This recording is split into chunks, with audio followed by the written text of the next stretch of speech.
नमस्कार दोस्तों, स्वागत है आपका अपने YouTube channel destination ST point में। मैं उम्मीद करता हूं कि आप सभी लोग अच्छे होंगे और इस कोरोना काल में जहां भी होंगे सुरक्षित होंगे और अपनी पढ़ाई को अच्छे से कर रहे होंगे। आज हम आपके लिए आरआरबी एनटीपीसी 2020-21 में प्रश्नों की सीरीज का पार्ट वाइज लेकर आए हैं। अगर आप इस वीडियो को देख रहे हैं तो मैं उम्मीद करता हूँ कि आपने पिछले पार्ट्स को देख लिया होगा। अगर नहीं देखा है तो उन्हें जाकर देखें, उनका लिंक आपको डिस्क्रिप्शन में मिल जाएगा। और अगर आप मेरे चैनल पर नए आए हैं और अभी तक मेरे चैनल को सब्सक्राइब नहीं किया है तो प्लीज़ सब्सक्राइब और बेल आइकन को ज़रूर प्रेस करें, क्योंकि आने वाली वीडियोज़ के अपडेट आपको मिलते रहें। ये जो सीरीज़ लेकर हम आए हैं ये आने वाले सभी एग्ज़ाम्स के लिए बहुत इम्पोर्टेंट है। इस सीरीज़ से 100% क्वेश्चन आने के चांस हैं, तो इसलिए इस सीरीज़ को देखते रहें।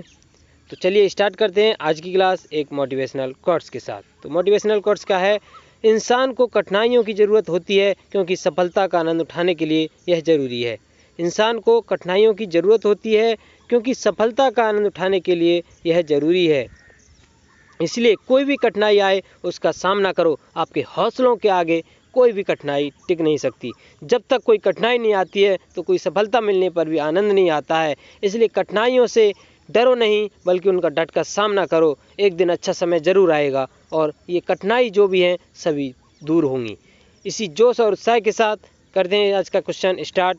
आज का पहला क्वेश्चन, 2018 एशियन गेम्स सबसे अधिक मेडल किस देश ने जीते थे? 2018 के जो एशियन गेम्स हैं उनमें सबसे अधिक मेडल किस देश ने जीते थे? तो आंसर क्या होगा? Option number A Indonesia, option number B Bharat, option number C चीन या ऑप्शन नंबर डी जापान। तो आंसर क्या होगा? हमारा आंसर होगा ऑप्शन नंबर सी चीन। ऑप्शन नंबर सी चीन। 2018 जो एशियन गेम्स हुए थे उनमें सबसे ज़्यादा जो मेडल जीते थे वो चीन ने जीते थे। तो चीन ने कितने जीते थे? तो इसने कितने 290 कितने 290 मेडल जीते थे, जिसमें से 132 जिनमें से 132 तो गोल्ड थे, प्लस 92 सिल्वर थे, प्लस 66 कौन से थे? ब्रोंज थे। तो 290 जो मेडल थे वो चाइना ने जीते थे 2018 एशियन गेम्स में। अच्छा, थर्ड रैंक पर कौन था? सॉरी, सेकंड रैंक पे कौन था? तो सेकंड रैंक पे तुम्हारा जापान था। और थर्ड रैंक पे कौन था? South Korea. और फोर्थ रैंक पे कौन था? इंडोनेशिया। और भारत की रैंक क्या थी? तो भारत की जो रैंक थी हमारे की वो थी कितनी? भारत की रैंक थी 8th। कौन सी? 8th। तो भारत ने कितने जीते थे? तो भारत ने जीते थे कितने? 69 मेडल जीते थे भारत ने। कितने? 15 गोल्ड थे और 24 सिल्वर थे और 30 ब्रोंज थे। अच्छा, जो 2022 के एशियन गेम्स होंगे वो कहाँ होंगे? तो 2022 के जो एशियन गेम्स हैं वो हमारे कहाँ होंगे? तो वो होंगे हैंगझोउ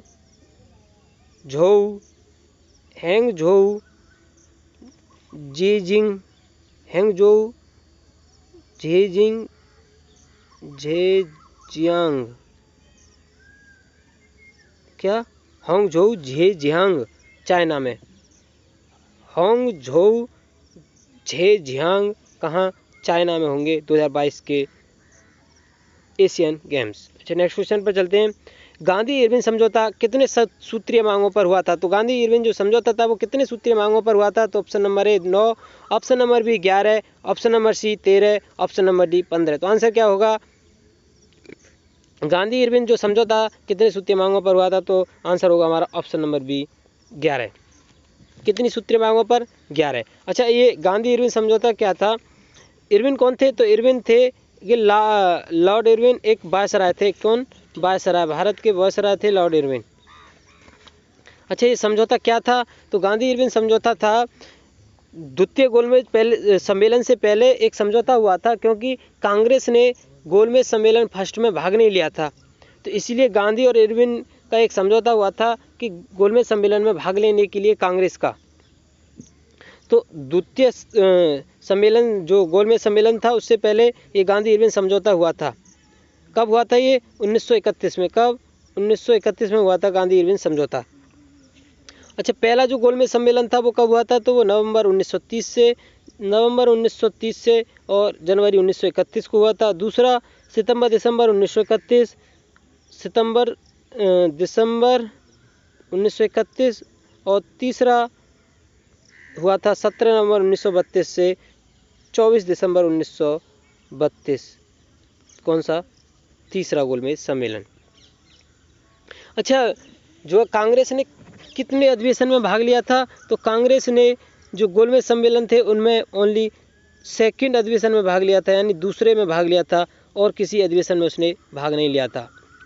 अच्छा, भारत की तरफ से तीनों गोलमेज सम्मेलन में किसने भाग लिया था? तो हमारे भीमराव अम्बेडकर ने जो है तीनों गोलमेज सम्मेलन में भाग लिया था। किसने? भीमराव अम्बेडकर ने तीनों गोलमेज सम्मेलन में भाग लिया था। अच्छा, नेक्स्ट क्वेश्चन पर चलते हैं। किस प्रदूषण से श्वसन संबंधी बीमारी होती है? तो किस प्रदूषण से श्वसन संबंधी बीमारी होती है? ऑप्शन नंबर ए जल प्रदूषण, ऑप्शन नंबर बी ध्वनि प्रदूषण, ऑप्शन नंबर सी वायु प्रदूषण, या ऑप्शन नंबर डी बी और सी दोनों। तो आंसर क्या होगा हमारा? ऑप्शन नंबर सी, वायु प्रदूषण से श्वसन संबंधी बीमारी होती है। अच्छा, नेक्स्ट क्वेश्चन। कौन सा कंप्यूटर का भाग नहीं है? तो कौन सा कंप्यूटर का भाग नहीं है? Option number A CPU, option number B monitor, option number C ALU, या ऑप्शन नंबर डी पेपर। तो आंसर क्या होगा हमारा? आंसर होगा option number D paper. Paper computer का भाग नहीं है। अच्छा, CPU क्या है? तो CPU central processing unit, computer का जिसे मस्तिष्क कहा जाता है, तो वो क्या है? CPU central processing unit. अच्छा, ALU की फुल फॉर्म क्या है? तो अर्थमेटिक लॉजिक यूनिट। क्या? अर्थमेटिक लॉजिक यूनिट ALU की फुल फॉर्म है। अच्छा, नेक्स्ट क्वेश्चन पर चलते हैं। भारत अक्टूबर 2020 तक कितनी बार संयुक्त राष्ट्र सुरक्षा परिषद का अस्थायी सदस्य रह चुका है? तो भारत 2020 तक कितनी बार संयुक्त राष्ट्र सुरक्षा परिषद का अस्थायी सदस्य रह चुका है? तो option number A 5, option number B 6, option number B 7, option number D 8। तो आंसर क्या होगा हमारा? भारत अस्थायी सदस्य का ऑप्शन नंबर डी 8 बार सदस्य रह चुका है। कितनी बार? 8 बार सदस्य रह चुका है अस्थायी। अच्छा, अस्थायी सदस्य कितने हैं संयुक्त राष्ट्र सुरक्षा परिषद में? तो वो हैं 10। और स्थायी कितने हैं? तो स्थायी हैं 5। तो स्थायी कौन कौन से हैं? तो एक है चाइना। कौन सा? चाइना है, फ्रांस है, रसिया है, UK यानी यूनाइटेड किंगडम है, और US है यानी यूनाइटेड स्टेट्स है। अच्छा, जो 10 अस्थायी सदस्य हैं वो कौन कौन से हैं? तो वो है एस्टोनिया है, एक इंडिया है, एक आयरलैंड है, एक केन्या है, एक मैक्सिको है, एक नाइजर है, एक नॉर्वे है, एक ST विंसेंट ग्रेनेडिनीज है। क्या? ST विंसेंट ग्रेनाडिनीज, और ट्यूनेशिया है, एक वियतनाम है। तो ये क्या है? 10 अस्थायी सदस्य। अच्छा, जो अस्थायी सदस्य हैं वो कितने वर्ष के लिए चुने जाते हैं? तो अस्थायी सदस्य ओनली 2 ईयर के लिए चुने जाते हैं। कितने? 2 ईयर के लिए चुने जाते हैं संयुक्त राष्ट्र के अस्थायी सदस्य। अच्छा, नेक्स्ट क्वेश्चन पर चलते हैं। तो नेक्स्ट क्वेश्चन क्या है? पंचायती राज दिवस कब मनाया जाता है? तो पंचायती राज दिवस ऑप्शन नंबर ए 24 अप्रैल, ऑप्शन नंबर बी 24 जनवरी, ऑप्शन नंबर सी 26 नवंबर, या ऑप्शन नंबर डी 14 फरवरी। तो आंसर क्या होगा हमारा? पंचायती राज दिवस ऑप्शन नंबर ए 24 अप्रैल को मनाया जाता है। कब? 24 अप्रैल को मनाया जाता है। अच्छा, पहली बार कब मनाया गया था ये? तो ये पहली बार पंचायती राज दिवस 2010 में मनाया गया था, यानी 2010 के बाद में प्रत्येक वर्ष पंचायती राज दिवस मनाया जाता है। अच्छा, जो पंचायती राज था उसे संवैधानिक दर्जा कब प्राप्त हुआ था? तो उसे 73वें संविधान संशोधन। कब? 73वें संविधान संशोधन 1992 में इसको क्या मिला था? संवैधानिक दर्जा प्राप्त हुआ था। मतलब भारतीय संविधान के किस आर्टिकल में पंचायती राज है? तो आर्टिकल 40 में पंचायती राज है। कौन से में? पंचायतों का उल्लेख है, सॉरी, जो आर्टिकल है हमारा 40, उसमें पंचायतों का जो उल्लेख है किसमें? आर्टिकल 40 में है। और पहली बार जो पंचायत बनी थी तो वो कहाँ बनी थी? तो सबसे पहले जो पंचायत वो राजस्थान के नागौर ज़िले से स्टार्ट हुई थी। कहाँ से? पंचायत राजस्थान के नागौर ज़िले से स्टार्ट हुई थी। अच्छा, जो पंचायती राज दिवस है इस अवसर पर कुछ क्या दिए जाते हैं? पुरस्कार दिए जाते हैं। क्या? पुरस्कार दिए जाते हैं। किसके लिए? पंचायतों, राज्यों, केंद्र शासित प्रदेशों को। किसके द्वारा? पंचायती राज मंत्रालय द्वारा कुछ पुरस्कार दिए जाते हैं। तो वो पुरस्कार कौन कौन से हैं? तो वो पुरस्कार हैं दीनदयाल उपाध्याय पंचायत सशक्तिकरण पुरस्कार, अब नानाजी देशमुख राष्ट्रीय गौरव ग्राम सभा पुरस्कार, बाल सुलभ ग्राम पंचायत पुरस्कार, ग्राम पंचायत विकास योजना पुरस्कार, और ई पंचायत पुरस्कार, जो केवल राज्यों, संघ राज्यों, क्षेत्रों को दिया जाता है। अच्छा, नेक्स्ट क्वेश्चन पर चलते हैं। World book and copyright day कब मनाया जाता है? तो world book and copyright day कब मनाया जाता है? ऑप्शन नंबर 24 अप्रैल, ऑप्शन नंबर बी 22 मार्च, ऑप्शन नंबर सी 22 अप्रैल या ऑप्शन नंबर डी 23 अप्रैल। तो आंसर क्या होगा हमारा? जो world book and copyright day है वो 23 अप्रैल को मनाया जाता है। कब? 23 अप्रैल को मनाया जाता है। अच्छा, 22 अप्रैल के बारे में बात करें तो 22 अप्रैल को विश्व पृथ्वी दिवस, क्या विश्व पृथ्वी दिवस मनाया जाता है। और 22 मार्च की बात करें तो ये विश्व जल दिवस, क्या विश्व जल संरक्षण दिवस कब? 22 मार्च को। अच्छा, 24 अप्रैल को तो पंचायती राज दिवस। नेक्स्ट क्वेश्चन, भारत में यूएनओ के कितने संगठन हैं? तो भारत में यूएनओ के कितने संगठन हैं? तो option number A 10, option number B 15 या ऑप्शन नंबर सी 22 या ऑप्शन नंबर डी 26। तो आंसर क्या होगा? भारत में यूएनओ के ऑप्शन नंबर डी 26 क्या है संगठन है। कितने? 26 संगठन भारत में सेवाएं दे रहे हैं, किसके? यूएनओ के।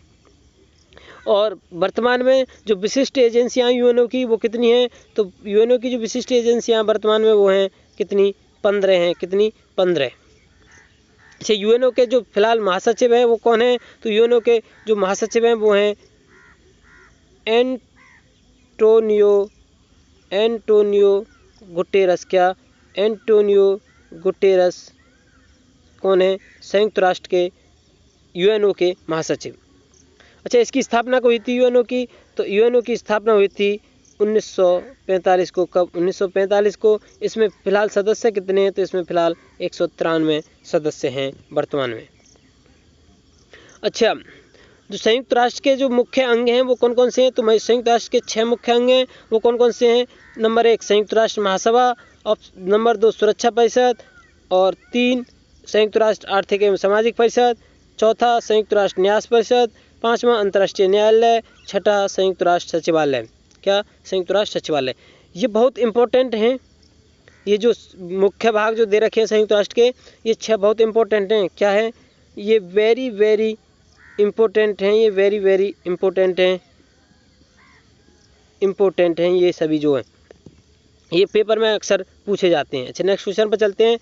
किस पंचवर्षीय योजना के दौरान भारत में मिश्रित अर्थव्यवस्था चुनी थी? तो किस पंचवर्षीय योजना के दौरान भारत में मिश्रित अर्थव्यवस्था चुनी थी? तो option number A 2, option number B 3 या ऑप्शन नंबर सी 4 या ऑप्शन नंबर डी 5। तो आंसर क्या होगा? हमारा आंसर होगा ऑप्शन नंबर ए 2। जो पंचवर्षीय योजना थी उसके दौरान मिश्रित अर्थव्यवस्था चुनी गई थी।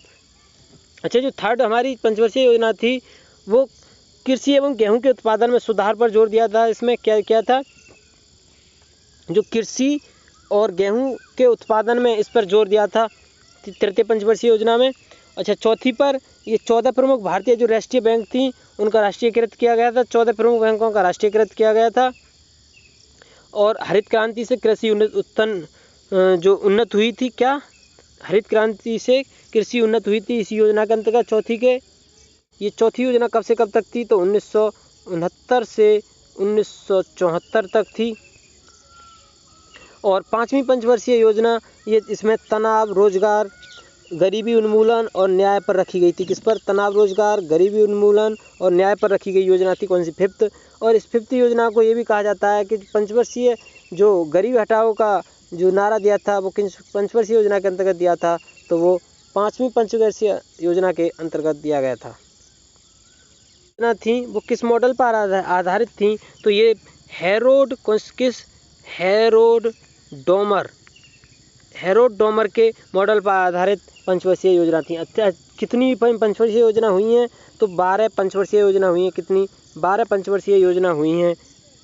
अच्छा, नेक्स्ट क्वेश्चन पर चलते हैं। 2019 जीडीपी के अनुसार विश्व में भारत की अर्थव्यवस्था का क्या रैंक है? तो जो 2019 की जीडीपी है उसके अनुसार भारत की अर्थव्यवस्था का रैंक क्या है? तो option number A 3, option number B 4, option number C 5 या ऑप्शन नंबर डी 6। तो आंसर क्या होगा हमारा?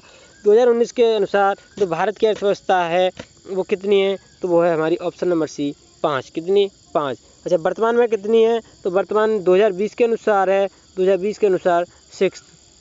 कौन सी? 6th है। अच्छा, 2019 के अनुसार 5वीं भारत है। तो पहली कौन सी थी? तो पहली थी यूएस फर्स्ट। सेकंड कौन था? तो सेकंड चाइना। थर्ड कौन था? तो थर्ड था जापान। कौन सा था? जापान।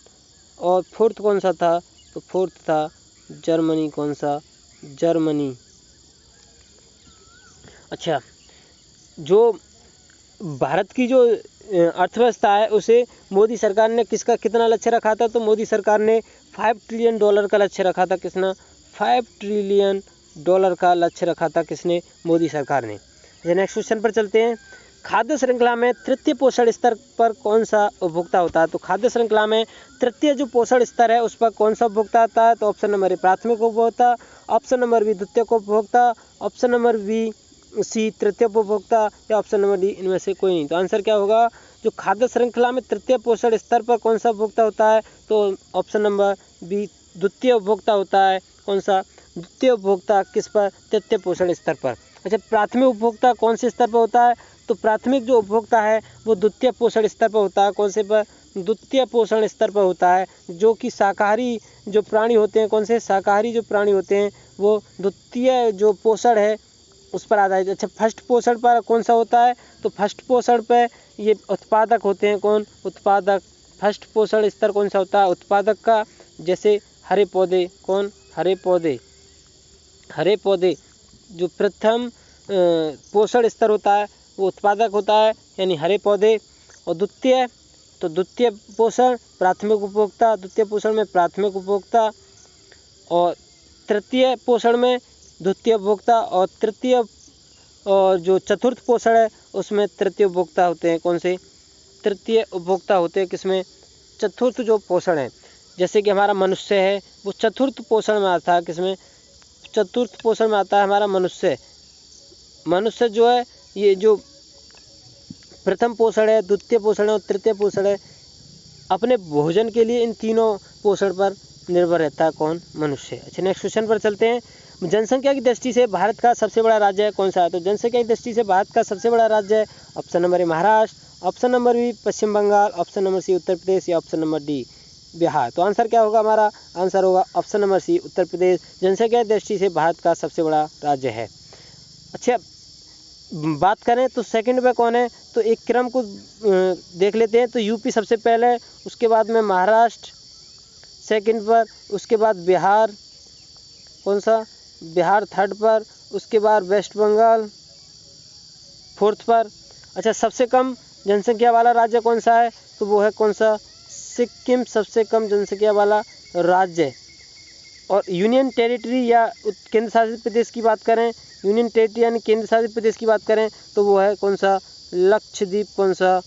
लक्षद्वीप। कौन सा? लक्षद्वीप। अच्छा, नेक्स्ट क्वेश्चन पर चलते हैं।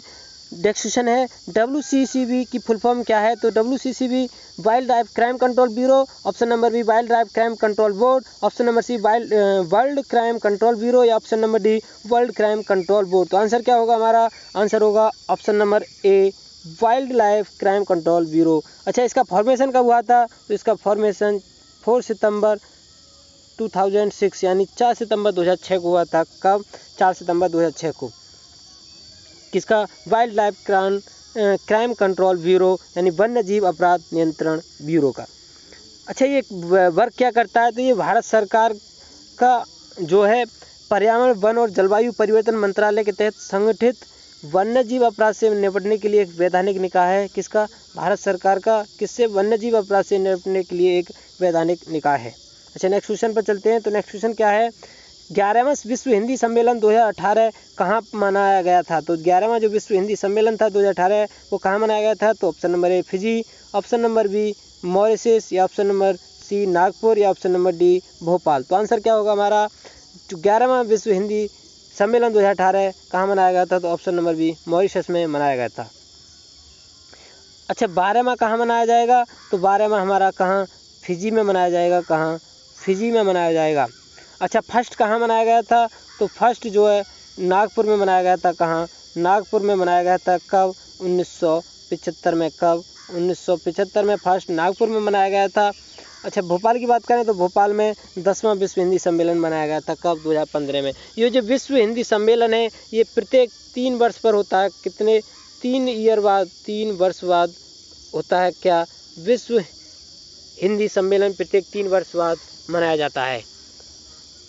अच्छा, विश्व हिंदी दिवस कब मनाया जाता है? तो 10 जनवरी को विश्व हिंदी दिवस मनाया जाता है। और राष्ट्रीय हिंदी दिवस कब मनाया जाता है? तो ये 14 सितंबर को मनाया जाता है। तो 14 सितंबर को क्यों मनाया जाता है? तो क्योंकि 14 सितंबर 1949 को संविधान सभा ने, कब? 14 सितंबर 1949 को संविधान जो सभा थी हमारी, उसने हिंदी को राजभाषा का दर्जा दिया था। किसको? हिंदी को राजभाषा का दर्जा दिया था। कब? 14 सितंबर 1949 को।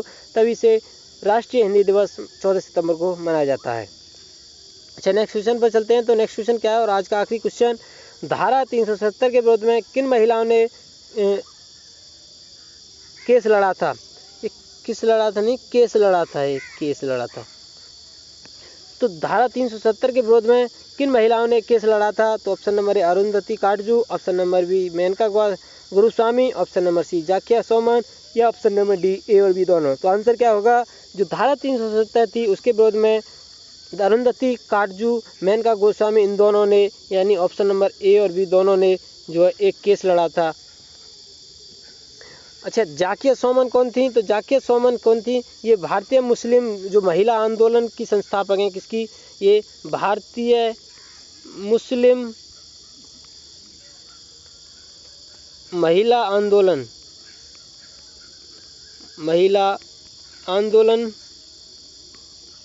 की संस्थापक हैं। कौन? ये जाकिया सोमन।